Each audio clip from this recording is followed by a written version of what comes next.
네, 안녕하세요. 반갑습니다. 네, 여러분하고 1년 동안 한국사를 함께 공부하게 됐네요. 조금 늦었지만 입학 축하드립니다. 올 한 해 아주 멋진 한 해가 되기를 기원합니다. 자, 오늘 이 시간에는 한국사 큰 그림 오리엔테이션 시간입니다. 우리 역사의 흐름을 알아볼 거고요. 시대는 어떻게 구분을 하며 BC, AD, 세기 이런 것들에 대한 개념을 한번 소개를 하도록 하겠습니다. 영상 마지막에는 한국사 공부를 잘하는 노하우, 꿀팁도 담아놨으니 끝까지 시청 부탁드립니다. 자, 우리의 주제는 역사잖아요. 네. 오늘 이 순간도 이제 시간이 지나면은 역사가 됩니다. 자, 역사가 있는데 그렇다면은 역사 이전도 있을까요? 정답은 있습니다. 역사 이전의 시대를 한자로 먼저 선자를 붙여가지고 선사시대라고 부릅니다. 많이 들어봤을 거예요. 자, 다음 질문을 한번 가볼게요. 그렇다면은 선사시대와 역사시대를 이렇게 나누는 기준은 무엇일까요? 네, 맞아요. 문자 기록이 있냐 없냐입니다. 문자 기록이 있으면 역사 시대, 문자 기록이 없는 시대를 선사 시대라고 우리가 구분을 합니다. 또 다음 질문 한번 가볼까요? 문자 기록이 있으면 당시 사람들이 이런 생각을 하고 이런 일들이 일어났구나라고 쉽게 알아볼 수 있는데 문자 기록이 없던 선사 시대 사람들이 어떻게 살았을지는 우리가 어떻게 알 수 있을까요? 그런 일들을 하는 사람들을 우리가 고고학자라고 이야기를 하죠. 막 발굴을 하고 그러잖아요. 맞아요. 이 사람들이 쓰던 그런 물건들을 가지고 우리가 추론을 하는 겁니다. 추론. 자, 지금은 우리가 뭐 스마트폰도 쓰고 책도 보고 컴퓨터 뭐 전자기기 엄청 많이 쓰죠. 플라스틱도 많이 쓰고요. 근데 당시의 사람들, 선사시대 사람들은 주로 도구를 뭘로 만들어 썼을까요?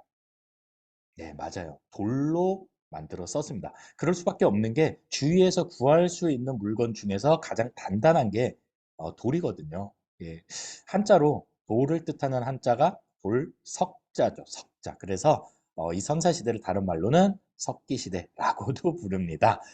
이 석기시대를 다시 두 개의 시기로 구분을 합니다. 먼저 시대를 우리가 옛 구자를 써가지고 구석기 시대, 그 다음 시대를 우리가 새로울 신자를 써가지고 신석기 시대라고 구분을 합니다. 구석기, 그 다음에 신석기. 자, 그리고 나서 죄송합니다. 그 다음 시기가 이제 청동기 시대입니다. 자, 청동을 만들어 썼었고요. 그리고 그 다음 시대가 뭘까요? 네, 맞습니다. 철기 시대입니다. 자, 다음 질문 한번 또 던져볼게요.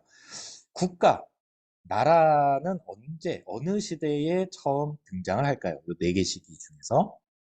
그렇죠. 바로 청동기 시대에 우리나라 최초의 국가인 고조선이 성립이 됩니다. 그리고 이제 스무스하게 철기 시대로 넘어오면서 부여옥저, 동해, 또 삼한이라는 여러 나라가 성립이 되고요.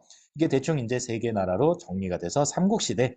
이 삼국을 신라가 통일을 하죠. 그리고 이제 한반도 북쪽에는 발해가 있었죠. 남쪽에 통일신라, 북쪽에 발해. 이 시대를 우리가 남북국 시대라고 또 구분을 합니다. 이게 다시 태조 왕건의 고려로 통합이 됐다가 이성계가 조선을 세우죠. 그리고 1876년 우리나라가 이제 항구를 열게 됩니다. 개항이라고 이야기를 하는데 이때부터를 우리가 물론 이제 나라 이름은 조선이지만 개화기라고 또 따로 부르기도 합니다. 나라 빼앗겼죠. 일제강점기 해방되죠. 바로 오늘날 대한민국 1945년에 우리가 광복을 맞이하면서 오늘날의 대한민국이 쭉 유지가 되게 됩니다. 고조선부터 시작해서 남북국 시대까지를 우리가 옛 고자를 써가지고 고대라고 시대를 구분을 합니다. 자, 고대 다음의 시기, 고려 조선을 묶어서 중세라고 부르고요. 개항을 했던 시기부터 광복하기 전까지를 근대. 물론 이제 시기를 어디부터 시작을 하고 어디까지를 볼 거냐, 이런 이제 시기의 그런 디테일함은 학자마다 조금씩 의견이 다릅니다만 요새는 개항부터 광복까지를 그냥 근대라고 부르자 이렇게 학자들 사이에 어느 정도는 합의가 된 상태입니다. 그리고 이제 오늘날을 현대라고 부르죠. 근데 이제 학자에 따라서는 이 고려 조선을 조금 구분을 하자. 그래서 이제 고려 시대를 중세라고 하고 그다음에 이제 조선 시대를 중세 근대 이렇게 짬뽕을 시킵니다. 그래서 근세라고 또 따로 구분하기도 한다. 이거는 그냥 그런가 보다 하고 넘어가시면 되겠습니다. 자, 여러분, 교과서가 어떻게 구성이 되어 있을까요? 우리 교과서는 총 4개의 단원으로 구성이 되어 있는데, 구석기 시대부터 조선, 개항 전까지를 1단원에서 다룹니다. 굉장히 넓은 시기죠. 여러분들이 아마 중학교 때는 1년 동안 공부했던 시기를 단 한 단원에 우겨 넣었습니다. 2단원은 개항하고 나서 일제강점기 전까지 한마디로 개화기 시대를 다루고요. 3단원은 일제강점기, 4단원은 현대사를 다루게 됩니다. 자, 조금 더 이야기를 하자면 여러분들 이게 4개 단원이고 여러분들이 1년 동안 살게 되면서 큰 시험을 총 4번 치르게 됩니다. 1학기 중간고사, 1학기 기말고사, 2학기 중간고사, 2학기 기말고사 4개거든요. 그래서 미리 시험 범위도 알려드립니다. 시험 하나당 한 단원씩이 시험 범위다. 이렇게 알아두면 되겠습니다. 즉, 1학기 중간고사 시험 범위는 1단원 미리 얘기합니다. 자, 그 다음에 1학기 기말고사는 2단원, 2학기 중간고사 3단원, 2학기 기말고사 4단원 이렇게 시험 범위로 공부를 하면 되겠습니다. 삼국시대쯤 해가지고 선생님이 줄을 하나 그어놨어요. 이때를 기준으로 기원전, 기원후로 또 구분을 하기도 합니다. 자, 기원후는 지금이 기원후죠. 기원후 2024년이네요, 지금. 쭉쭉쭉 그 다음 해는 2025년이 될 거고요. 그러니까 숫자가 커져요. 다음 해는 숫자가 커진다. 이렇게 되는 거예요. 우리에게 익숙한 그런 이제 카운트 방식이죠. 그런데 기원 전 시기는요. 역순으로 카운트를 합니다. 무슨 말이냐면요. 이렇게 돼요. 4, 3, 2, 1. 기원전 4년 12월 31일. 한번 생각해 보세요. 그 다음 날은 기원전 3년 1월 1일이 되는 거예요. 조금 더 가볼게요. 기원전 1년 12월 31일. 그 다음 날은 기원 후 1년 1월 1일이 되는 거예요. 되게 복잡해 보이는데 별거 아니에요. 그냥 기원 전은 거꾸로 가는구나. 숫자가 작아지는구나. 기원 후는 숫자가 커지는구나. 이렇게 구분하면 되겠고요. 기원 전을 우리가 BC로 줄여서 쓰기도 합니다. 기원 후는 우리가 AD라고 쓰기도 하는데 보통은 생략을 해요. 그래서 여러분들 책을 보다가 연도 앞에 뭐 기원 전 또는 BC 이렇게 괄호 안에 들어있으면 이거 기원 전이구나 생각을 하면 되고 그 다음에 생략이 돼 있거나 아무것도 안 써 있어 아무것도 안 써 있거나 AD라고 써 있으면 기원 후 이렇게 생각을 하면 되겠습니다. 자, BC가 무엇의 줄임말일까요? 네, Before Christ. 예수 탄생 이전 이렇게 해석이 쉽게 되죠. AD는 뭘까요? AD. After 아니에요. After 아니고요. 라틴어로 주의 해, 안노 도미니라는 그런 라틴어의 두 글자를 따온 겁니다. 별로 중요치는 않아요. 그냥 재미로 알아두면 되겠습니다. 우리가 중요하게 봐야 될 거는 BC가 나오면 기원 전이다. 예수 탄생 이전, 더 옛날이다. 이렇게 생각을 하면 되겠습니다. 그렇다면은 세기는 뭘까요? 세기. C는 줄임말이죠. 센츄리의 약자라고 보면 되겠습니다. 센츄리는 100을 뜻하죠. 100년을 의미를 합니다. 그래서 세기라는 거는 100년을 의미하는데 1세기라는 거는 1년부터 100년. 그러니까 지금도 BC, AD 아무것도 안 붙어 있죠. 안 붙어 있으면 뭐다?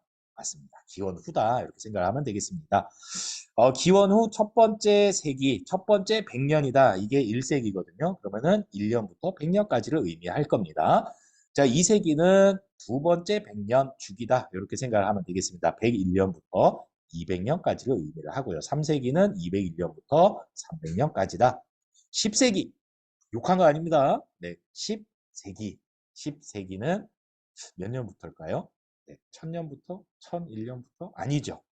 901년부터 1000년까지입니다. 이 부분이 조금 헷갈리는 것 같아요. 자, 보세요. 2세기는 101년부터 200년. 그러니까 101, 102, 103, 110, 150, 170, 180 이게 다 2세기에 들어가요. 근데 앞에 숫자가 2자다 보니까 왠지 200 몇 년 이렇게 될 것만 같거든요, 느낌이. 자, 이거 기억하는 좋은 방법이 있어요. 몇 세기라고 하면은 뒤에다가 0을 두 개를 더 붙이세요. 0을 두 개를 붙여서 이게 맨 끝이다. 이렇게 생각을 하면 됩니다. 즉 1세기다 그러면 0 두 개 붙이면 100년이죠. 100년. 100년까지다. 그러면 그 앞에 100년을 1세기로 우리가 카운트를 하면 되겠죠. 자, 하나만 더 볼게요. 별거 없죠? 별거 없습니다. 16세기는 여러분들이 한번 맞춰보세요. 16세기는 이제 할 수 있겠죠? 1501년부터 1600년까지를 이야기하는구나. 별거 없습니다. 21세기 한번 머릿속으로 생각해 보세요. 2001년부터 2100년까지입니다. 여기까지 주요 내용을 다 다뤘고요. 이제부터는 한국사를 잘 공부하기 위해서는 무엇을 해야 될까요? 첫 번째, 흐름입니다. 흐름. 역사란 무엇입니까? 옛날 사람들이 살던 이야기 아닙니까? 살던 이야기. 이야기에는 흐름이 있습니다. 그래서 흐름이 가장 중요하다라는 거 밑에다가 깔고요. 그리고 이제 시험을 잘 보기 위해서는 그 흐름에 등장하는 여러 가지 단어들 중에서 핵심 키워드입니다. 핵심 키워드를 잘 기억을 하면 되겠죠. 영어 단어 외우듯이 하면 안 됩니다. 어떻게 해야 되느냐? 각 키워드들 간의 관계를 잘 따져봐야 됩니다. 관계, 조금 더 구체적으로 얘기를 하자면은 어떤 사건이 먼저 있었고 그 다음에 이 사건이 일어났다. 이 키워드가 먼저고 그 다음에 이 키워드다. 그리고 그 큰 키워드 안에 작은 키워드가 몇 개 있다. 이렇게 여러분들이 구조를 좀 파악하는데 노력을 하면 좋을 것 같습니다. 자, 오늘 첫 번째 오리엔테이션 시간 어땠습니까? 별거 없죠? 고생 많이 했습니다. 오늘은 여기까지 할게요. 안녕.